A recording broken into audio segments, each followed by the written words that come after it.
Great. So for those of you on Zoom, we are here in Bryant Park B. This is day one of the Las Vegas Remedy Users Group meeting. We have Peter Adams with BMC Software. Most of you know him, and those of you who don't, you're going to in just a second. So he's a great asset for us, and we had to cut him off just a minute ago because we were in a heated discussion about licenses. So I'm going to go ahead and let Peter. I'm going to unshare, and Peter, you can go ahead and share. Please welcome Peter Adams with BMC Software. Let's stop sharing. Okay. Video off. And your name is not Mishi anymore. That's a desktop here. Okay. Let me know if you can see it. I see it. It looks like on the screen.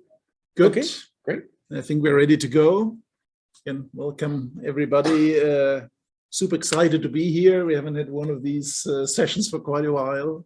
I felt like a newbie when I had to pack my stuff to travel on business. I think it was the first time, probably for many of us, for about 2 years almost, right? So very excited that I can be here and talk a little bit about an exciting new area that has been built out quite a bit in our ITSM suite. So this is more about the application level versus the platform. But this is certainly one of the themes that we had focused on over the course of the past 12 months or so.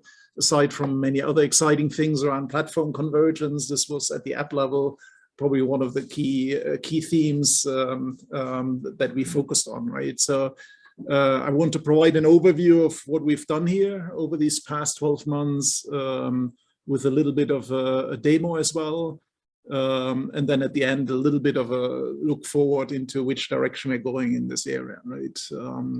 For those who don't know me, I'm leading the product management activity for our ITSM solutions, as well as the underlying platform. So what you heard before from Robert about the converged innovation suite, right? That falls in my responsibility. And Robert is in my team, and then the application level as well. We have a number of product managers for this year. So let's dive into the details here.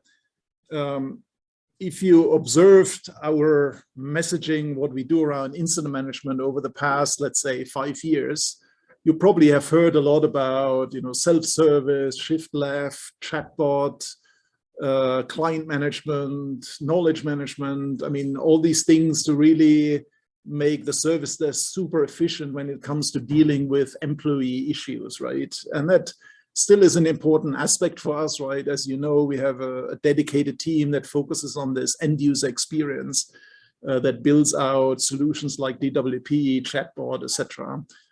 So again, by no means we are giving this up, but we also realize that many companies have a slightly different process when it comes to dealing with outages or major incidents, right?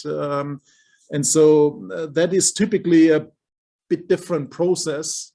And in fact, some companies are using multiple tools to support that because there are some unique requirements there around notifications, collaboration, reporting to the management team, or communication up to the management team. There's a lot of factors that are different compared to these kind of individual employee incidents, right? Both are important, right? The service desk spends quite a bit of time on both of them, but we haven't really talked much about the right side of the slide here, how we help companies efficiently address or manage a major incident should it occur, but also how to prevent major incidents. That's really ultimately the goal, right? So let me stop here quickly and see, and unfortunately that doesn't translate very well, I guess, to the virtual room here.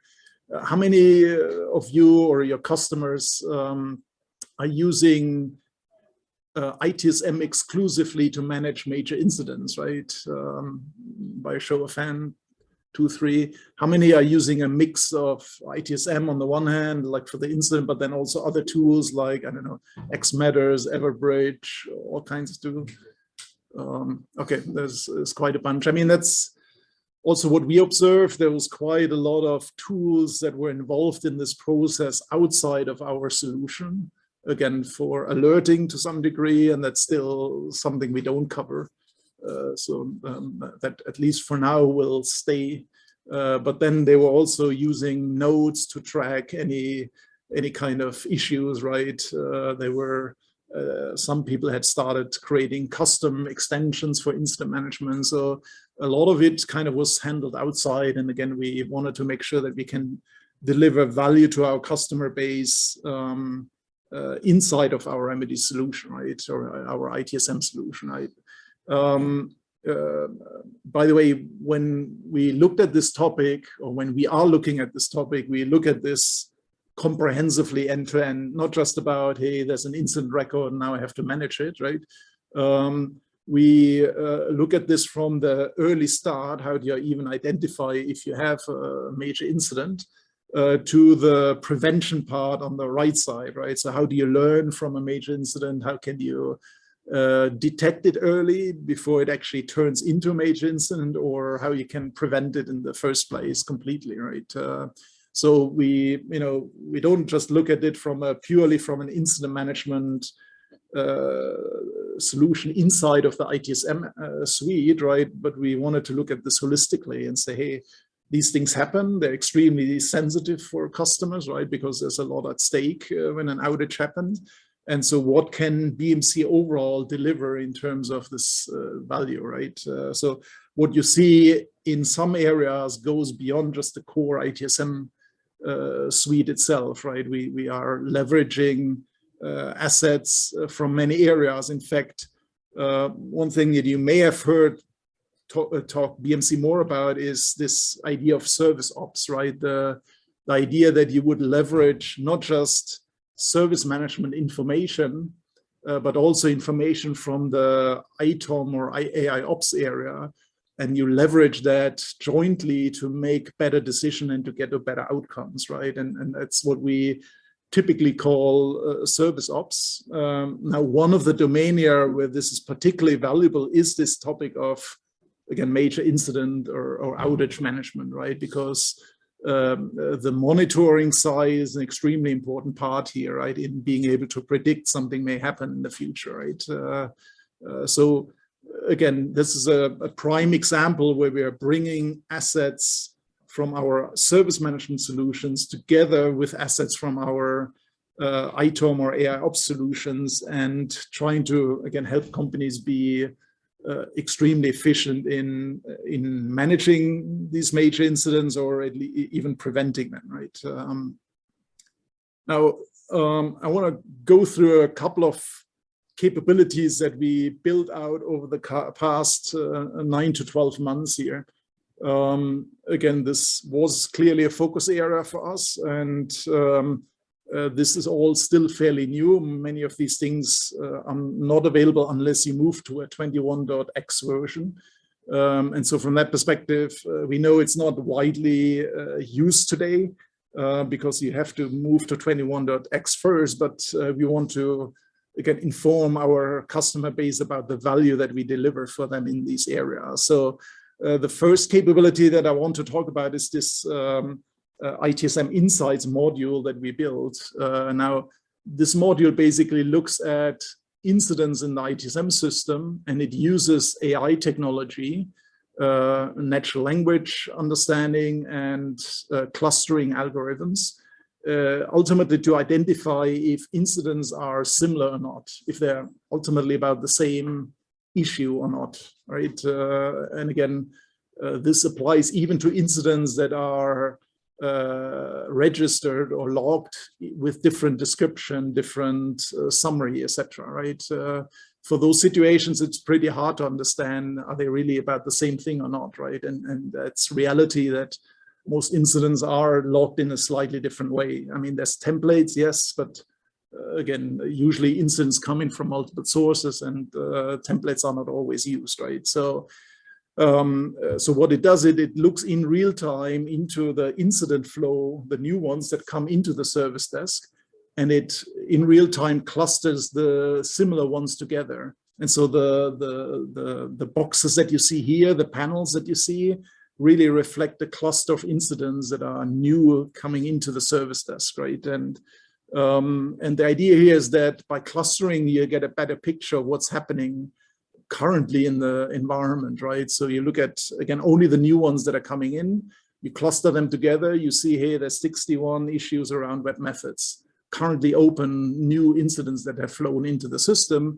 That gives you some indication that something is wrong if there are multiple users complaining about it, right? And it's an early warning system, so to speak, to detect potential major incident. Now, not everything may be a major incident, right? It could be just a slight degradation in performance.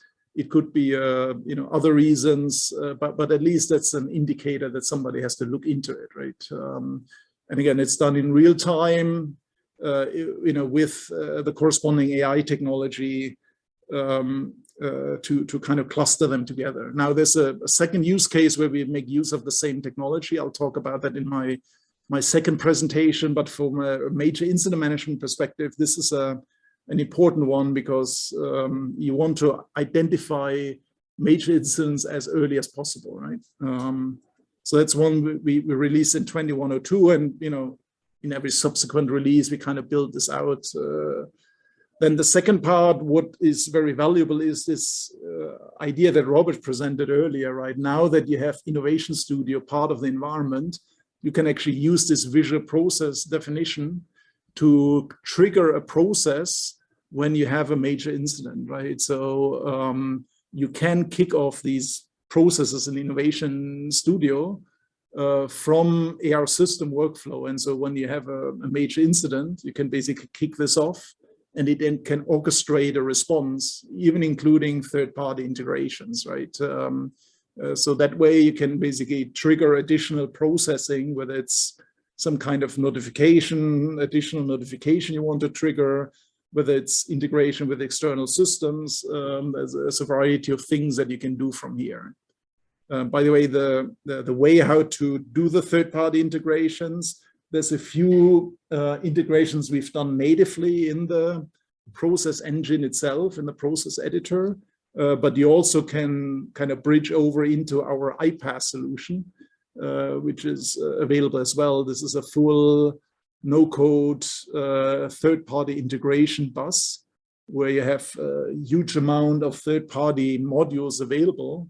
This is based on a collaboration we do with Jitterbit as one of these iPaaS vendors. And so you can bridge from the process I showed before into a visual process flow that you defined here. If you want to have a specific third-party integration, you can do that, right? So that's that basically allows you to orchestrate a response, a process in response to such a major incident, right? By the way, there's another new capability which we have developed, which can be used for simple activity as part of a new major incident, and that's this new option that we have to define task flows for incident templates, right? We used to do that only for change and release. Now you can have a task template associated with an incident template. That means whenever you create the incident with that template, it defines a sequence of tasks that need to be executed, right? So that's available now as well.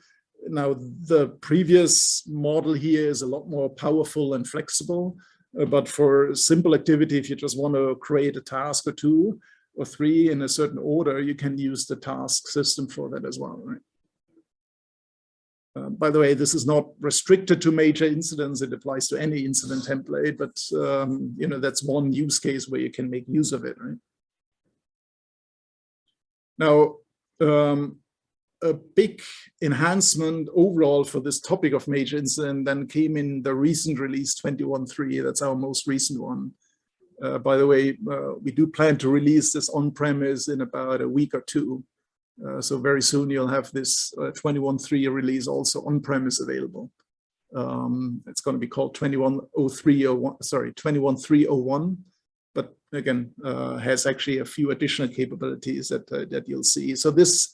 So is 21.3 released in SaaS then? Today it's released in SaaS, and again, in a week or two, we'll have it on-prem as well, roughly.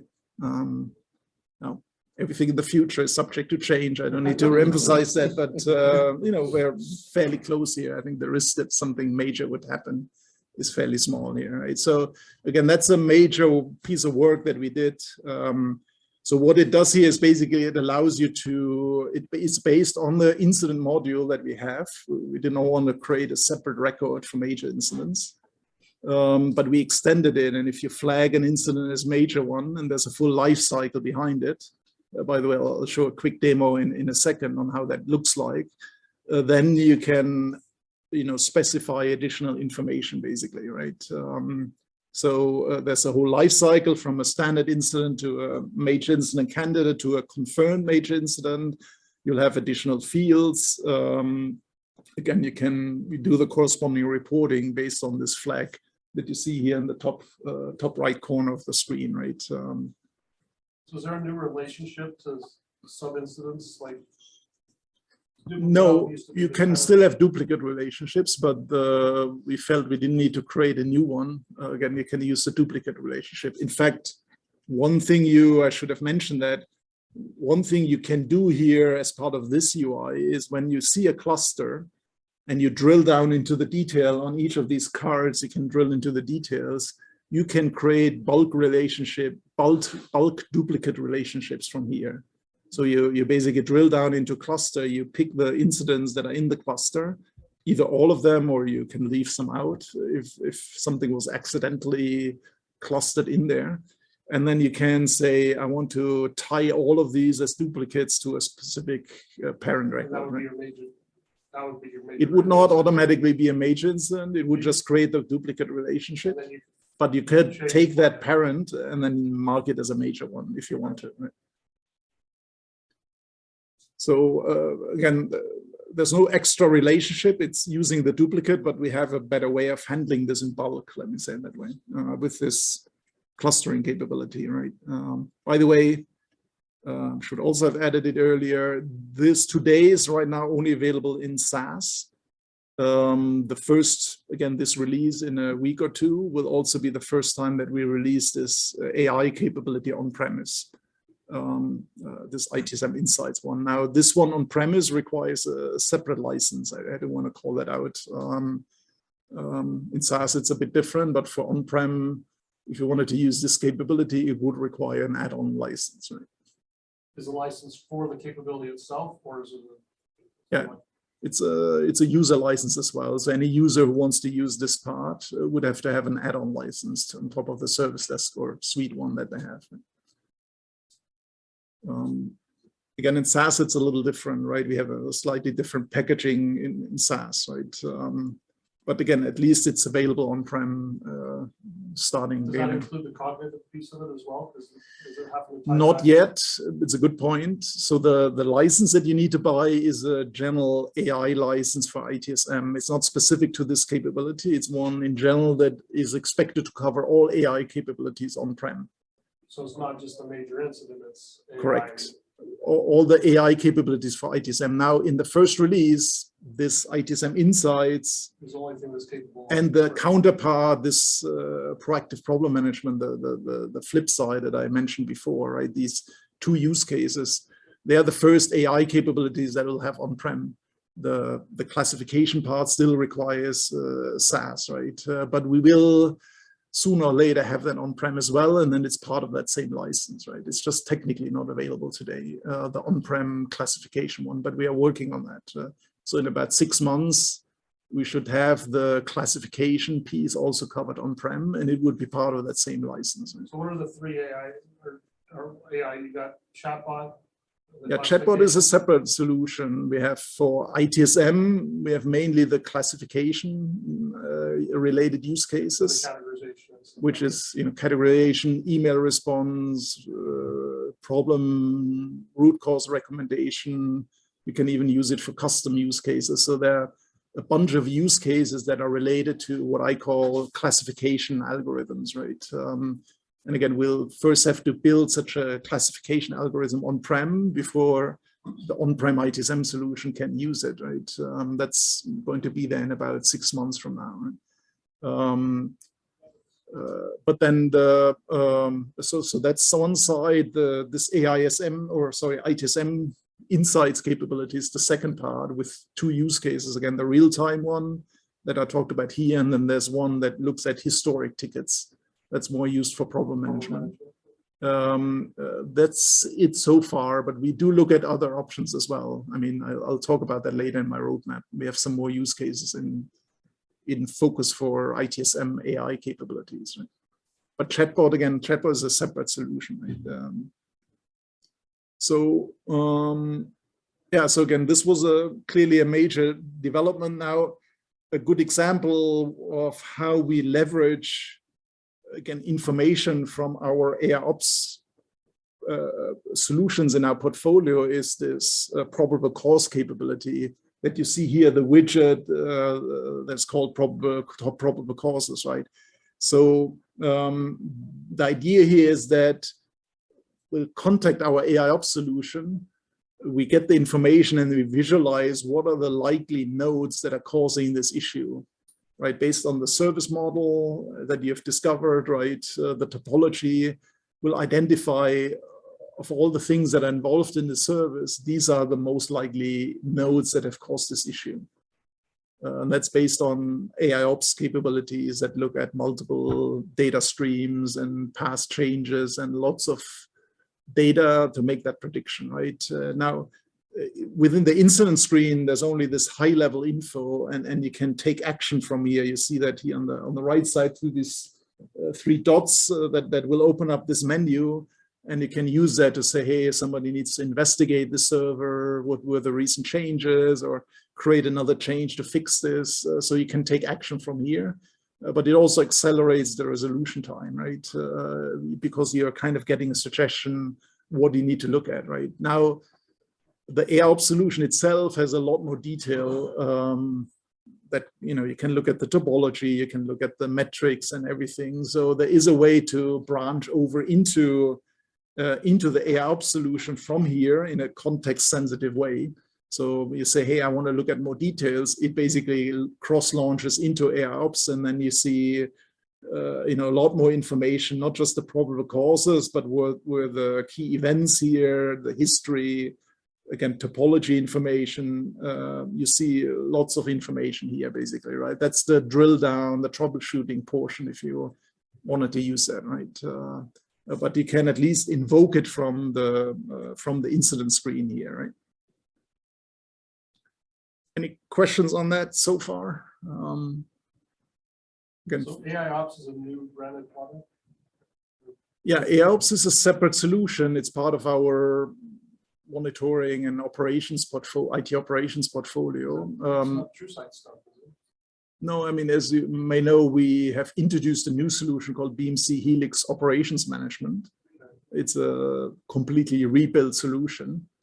So there's still the TrueSight part that was the kind of legacy one, but this is a complete rebuild. And then on top of that is this AIOps solution that kind of, you know, takes all the data that the monitoring solution covers and does some AI analytics on top of it, right?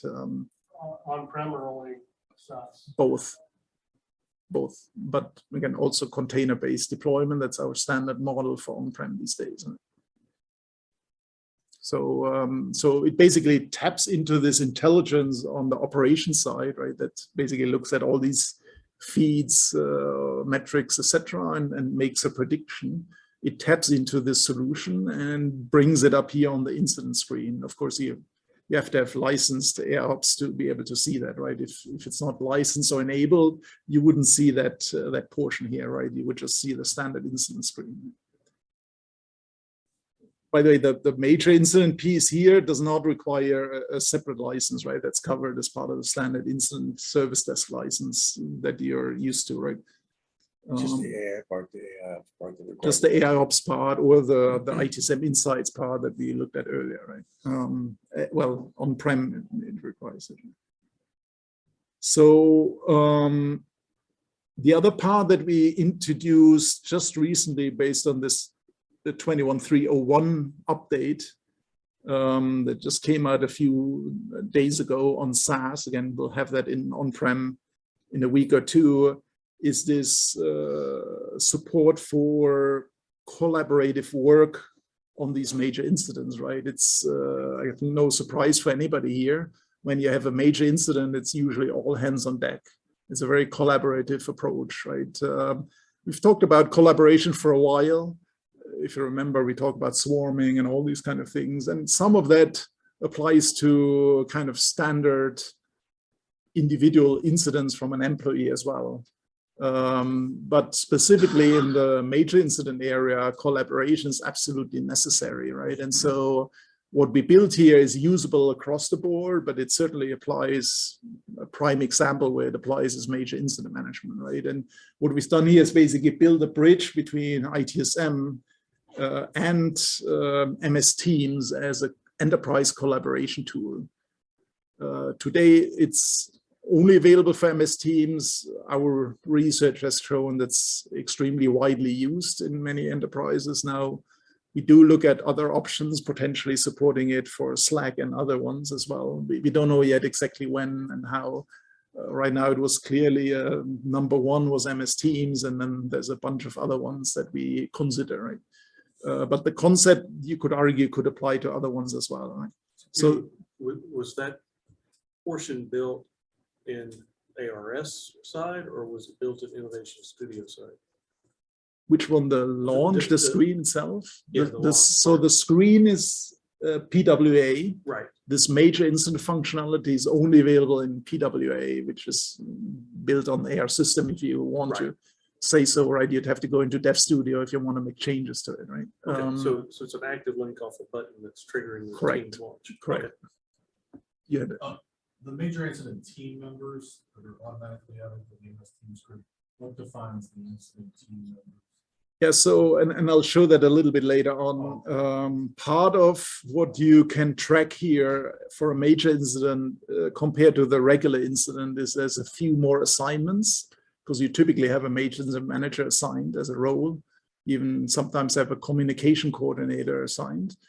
And then there's additional team members you can track here as well as part of the major incident record. These are basically SMEs or external vendor representatives.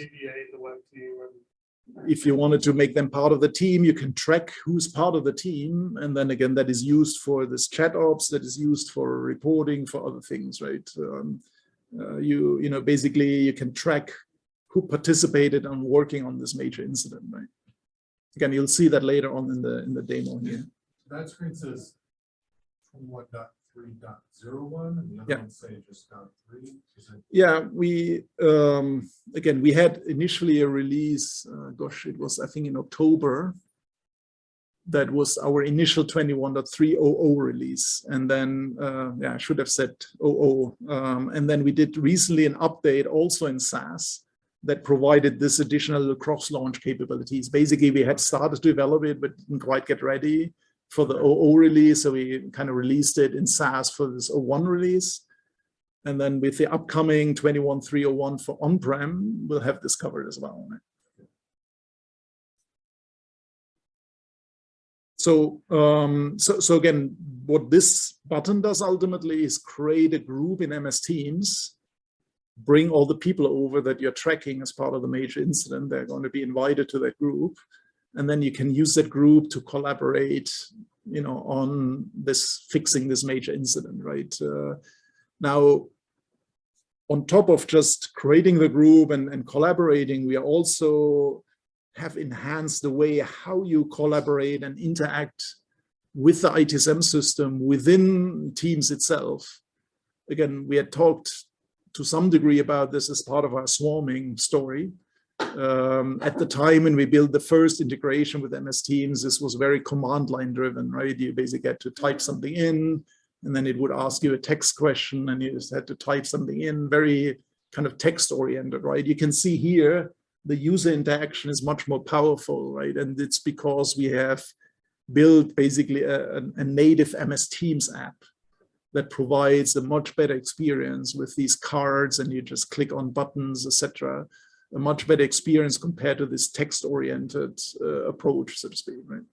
So that can be used again for major incident collaboration. It's not restricted to major incident, right? You can use it for any kind of collaboration or swarming, for that matter. But again, I always say major incident are a prime example here. And in fact, it, you know, this interaction here does not only interact with the ITSM system through APIs, right? It even interacts with the AIOps system as well. So you can say, hey, what's the health of the service XYZ? You can show that here as well in the collaboration, right? What are all my current situations from a monitoring perspective, right? So you can tap both into the ITSM information as well as into the AIOps information from here, right? From this native MS Teams app. So again, the flow is ultimately you create the group in MS Teams, you add this chatbot or native app to the collaboration, and then you can interact with the ITSM system from here. You can invite people, maybe even some people who don't have access to the ITSM UI, right? You can use this as a true collaboration tool, right? Is it storing the data in the ITSM tool as far as like the chat history or? It does. It also does allow you to update the activity nodes basically from here directly, right?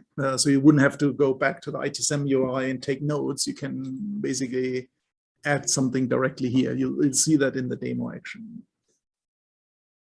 So let me run this here quickly, and I did a recorded demo because this is all fairly new and we haven't really pulled all of it together. So let me run this, but you hopefully get an impression how this looks like in real life, right? Once you get to this 21.3 version. So this is again a standard incident here. You can see it's not a major one yet. You see your standard incident field. It's a PWA view. And then let me run this here quickly. So one thing you would do as a service desk agent, you would say, hey, this should actually be a major incident, right? So you can mark it as a candidate. And the first thing you would have to do is basically assign, if it's not auto-assigned, assign a major incident manager to the candidate ticket, right? The responsibility here is basically for the major incident manager to review and assign, and assess whether this is really a major incident or not, right? And so you can see aside from the assignee here, Paul Bunyan, you also see a new assignment called the major incident manager, right? Luke Cage. So we keep the original assignment for the incident. We did a talk to a lot of customers and they basically said, no, we need to keep this. But in addition, there's now a major incident management assigned, right? So that's the start usually, right? And you can send out a corresponding notification, right? The major incident manager would basically review the incident and then decide ultimately to make this truly a major incident, right? But confirming this is indeed one, right? And then once you do that, then you get a whole lot of additional information on it. Actually, the first thing is you'll see another role called the communication coordinator. But then if you save it, you can see that because it's a major incident, you see the pill here up on top. It's flagged as a major incident. You see this launch ChatOps button. You see this additional probable cause nodes. Actually, you saw some of that before even. And then you see all these additional fields down here, right? You see we are tracking additional dates for the major incident. You can see additional fields. This is a security issue, a legal issue, or more information about business impact that you can track. There's just a bunch of additional fields basically that you can track as part of the major incident, right?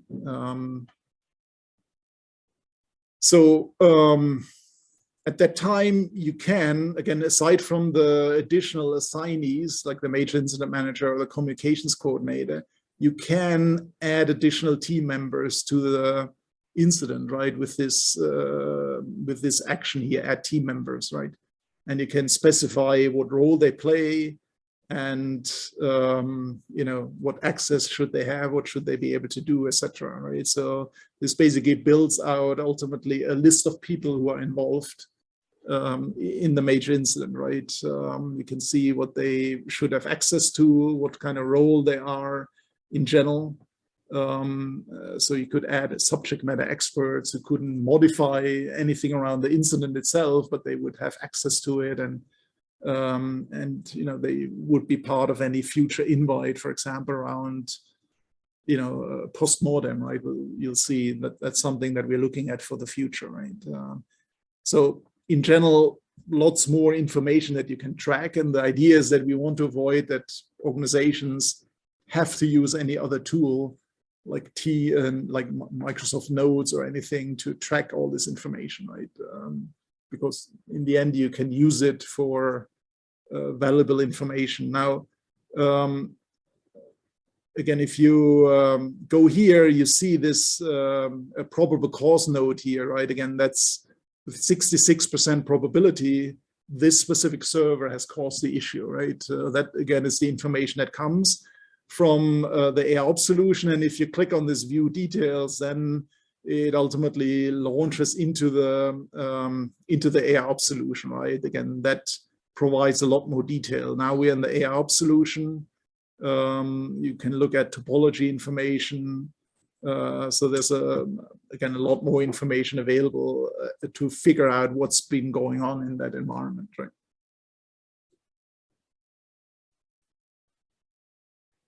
So let me go back to the incident screen here. Now I want to move to the collaboration one, right? So again, you see the launch ChatOps action here. That is visible when it's a major incident, right? And you can go from here into the Microsoft Teams, and it creates a group. If you're not authenticated, you may have to authenticate first, but you can see here there's a new group created. First of all, with the incident ID and the summary of the incident being the title of the group. And then you can see here the different users that are tracked as part of the incident are added as group members, basically, right? And then if you later on add anybody as a collaborator or additional team member in ITSM, it's going to be added here as well on the fly, right? So these are all added, and then you can go on and collaborate here. Now as I stated before, what we've done now is basically we built a MS Teams app. It's called BMC Helix, right? And once you add that, and you have to authenticate first, you basically have to sign into the Remedy server in order to be able to interact with it, right? So once you authenticate against the server, then you can use a bunch of commands to work with the ITSM system from within MS Teams, right? So you typically have a bunch of commands. You see the kind of help text up on top here, and you can do lots of stuff here. You can say, list me all my incidents in my groups, right? And it would list you all the incidents. But again, the difference to the previous experience was here, you can just click on the items, right? You don't have to always type and use text to interact here, right? And so you can. Is that app an actual app, like a widget or something that gets added into Teams, or is it? Yeah, it's a Teams app. There's two ways how we plan to distribute that app. One is we just provide it as export in our EPD, or to download it on EPD, and then you would have to import it, or the IT department has to import it into Teams. The other option is we are working with Microsoft on posting it on the MS Teams App Store, right? They have a specific app store, and that you could download it from there, and that's a bit easier, right? But your Teams administrator has to set all that up. And then Correct. Do they only give certain people access to the app? Because No. you wouldn't necessarily want everybody launching that app. Well, you may remember It's not authenticated, I the guess. user had to authenticate in order to use and interact with the ITSM system. So if you don't have a login to ITSM, you couldn't interact with the system there, right? But you can see here there's a richer interaction here with the buttons. You can look at details. You can look at your activity nodes, basically your work nodes. You can add work nodes. You can see that here, right? Just pick the work node type. You add a node here. And again, you don't have to leave MS Teams at all. And it's all stored on the ITSM side, right? And then, you can update the status. There's a whole set of actions you can run. Now, it doesn't do everything that ITSM does, right? I mean, to really use the full-fledged functionality, you still have to go into the ITSM UI, but the key interactions are all there, right? You can update the status, list tickets, activity notes. You get the idea, right? It basically drives a bunch of interactions from here. So I'm assuming you have to configure the app to talk to your ITSM instance too, though, right? So is that Yeah. one of your team's first? Yeah. Yeah, you have to point it initially to the server, right? Right. You're right. I mean, I didn't have that in the video here, but there is a there's a brief configuration that you have to do here. So that was pretty much what I wanted to show here. Let me quickly go to some remaining slides here. I think we have about 5 minutes or so, if I remember. So first of all, we talked a lot about what functionality we built. You know, part of the entire picture is also the reporting capabilities that we have. And with our new BMC Helix dashboards module, we can actually now create reports, not only pulling data out of ITSM, but also out of the AIOps solution. So in the same way as we are bringing information together within the ITSM UI or within the MS Teams app, also here we're bringing information together, and where it makes sense, we can have a single dashboard that spans both service management and operations management, right? Now we're actually working on a few more pre-built reports for major incident management. They're not visible here right now, but there's some basic information in here, but we do plan to provide more. By the way, there's a second options for if you want a full-fledged analytics solution. There's also this solution that that was developed by a partner called digital.ai, right? That's actually something you can purchase, or customers can purchase from BMC, right? But it's a solution or a service provided by a third-party company called digital.ai, and they have also additional reports around major incident management or change risk prediction. So that would help, for example, with the prevention of major incident by getting a better handle on the risk prediction, right? Now, let me close out with a few slides on the roadmap here. I mentioned before, we're not just looking at managing once something has happened, identifying it early and then managing it, but we also want to help prevent a major incident from happening.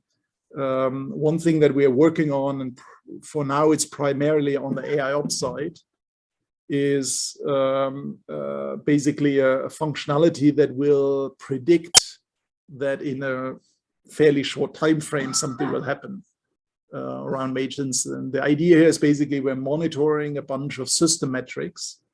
If you can learn from past outages that, hey, the metric kind of gradually goes down, if you can learn that pattern, then you can, apply that for the future as well, right?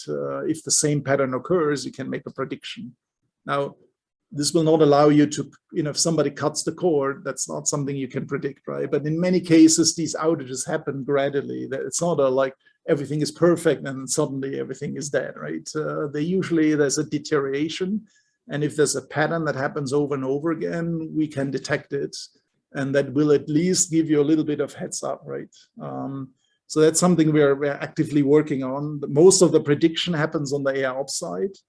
But then, from an ITSM perspective, you look at, for example, how do you respond to such a prediction, right? Because you almost have to do the same thing as for a major incident.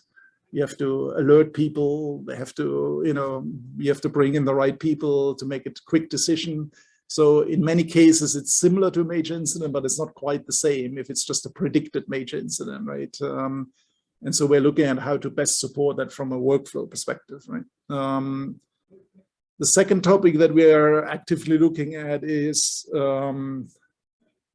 generating skills profiles for users of the system. So the idea here is that we would look at historic data in the ITSM system and create skills profiles. If somebody knows, was pulled into major incidents in the past for a certain topic, we want to know about it, right? If somebody has worked a lot on, web methods related issues, we want to know about it, right? So that will help us make suggestions when you start the collaboration, for example.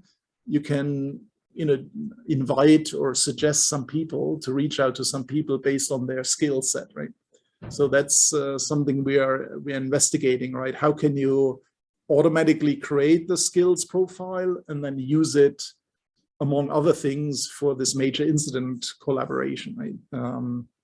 Basically to help you identify the right agent, right? And then again, we look at other options here around post-mortem reviews. That's something that's popular. And I know, to some degree you could do this in problem management, but there's reasons why we're thinking it may be better to tie this to the core incident itself, the major incident, right? We want to help companies better coordinate with the stakeholders, right? Many companies have policies like every hour I need to send an update to the management team, right? Can you automate some of this, right? And then again, on-call management and alerting. Today you'd have to use a third-party solution for this, but we're looking into, to what degree can we add value there, right? We don't necessarily want to rebuild everything that others do, but if there is value we can provide there, we're going to look at it, right? Okay, I hope you could see there's quite a lot going on in that area. And if there's any questions I can answer, let me know. But we're very excited about this new topic, right, that we really addressed thoroughly, I believe, over the past 12 months. And you can see there's more coming in this area. Thank you, Peter. Will you be at the Birds of a Feather session? Because I think it's tomorrow night. No, Won't be here. unfortunately not, All right. no. So if you want to ask Peter some questions, you'll have to catch him before tomorrow. I guess you're leaving tonight or tomorrow. I leave tonight. Yeah, Okay. unfortunately, there's stuff going on in the. So clarification on AIOps, it's the rewrite of TrueSight?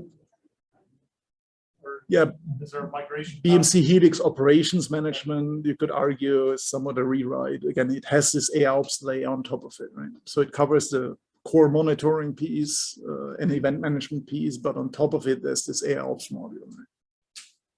It's a module on top of the BHOM, yeah. Okay. Thank you very much, Peter. I Okay. appreciate it. Thank you.